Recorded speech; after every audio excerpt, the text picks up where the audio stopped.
वैसे भी तो सफिया बाजी ने हम दोनों की शादी बर्बाद कर ही दी है और ऊपर से रेस्टोरेंट भी जल गया है। और वो माहीन, अगर आप माहीन से मिलेंगे ना तो आपको अंदाजा हो जाएगा कि वो कितनी जिद्दी लड़की है। एक दफा बस जो सोच लेती है वो करके ही रहती है। अगर आप उसे जिद्दी लड़कियों की मलिका कहें तो कुछ गलत नहीं होगा। और अपनी इसी आदत की वजह से वो हम लोगों का दिमाग खराब करती रहती है। अब मैं आपको क्या बताऊँ कि बस एक छोटी सी छुरी की बात है। अब उसकी जिद है कि उसे यही छुरी चाहिए। आप खुद बताइए ईमानदारी से कि आप हमारी जगह होते तो आप क्या करते? बिल्कुल जैसा मैं कह रही हूँ वैसे ही करते, क्योंकि आपके पास कोई और ऑप्शन ही नहीं होता।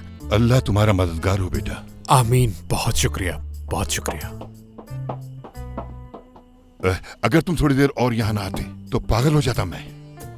हद हो गई फवाद उस्ताद, मतलब हद हो गई। मैं तो बस आपको सिचुएशन समझा रही थी। देखो बेटा, एक बात को बार बार कहोगे तो हर इंसान पागल हो जाता है। और वैसे भी मेरा तुम्हारी शादी से क्या ताल्लुक है? आखिर मुझे क्यों सुना रही हो ये सब? मुझे यहाँ क्या कर रहे हो तुम? ऐसे कह रहे हो जैसे तुमने नहीं भेजा नहीं यहाँ। नहीं, यकीन करें, बाहर जबरदस्ती मुझे यहाँ लाई है। बिल्कुल सच कह रहा हूँ, मुझे नहीं पता था बाहर कहाँ ले जा रही है मुझे। तो शाहान कैसे जानता? बाहर? जब तुम लोगों की शादी हो जाती तो मैं छुरी लाकर वापस यहीं रख देती और किसी को पता भी नहीं चलता। मगर आपके इस वक्त आने से सब गड़बड़ हो गया। देखिए उस्ताद, ये दोनों यहाँ आ रही है, मुझे नहीं पता था। अगर पता होता तो ना आने देता। बाहर से गलती हो गई।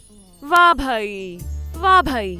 उस्ताद देख रहे हैं ना आप, ये होते हैं दोस्त। आप मेरी बात लिख के रख लें, किसी भी इंसान के साथ कोई भलाई नहीं करनी चाहिए। बाहर ने कहा था, ये याद रखिए। बाहर? ठीक है, ठीक है। अब बस भी करो यार तुम।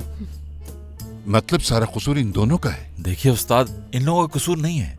इनको सिर्फ मेरी मजबूरी का पता है, इसलिए शायद मेरी मदद करने की कोशिश कर रहे हैं बस। और वो भी करने में नाकाम रहे। इसके बाद तो कोई उम्मीद नहीं बची, खत्म। मेरी बात सुनो बेटा, अगर तो तुम्हें मुझसे ये छुरी चाहिए तो फिर तुम्हें इसका हक अदा करना होगा,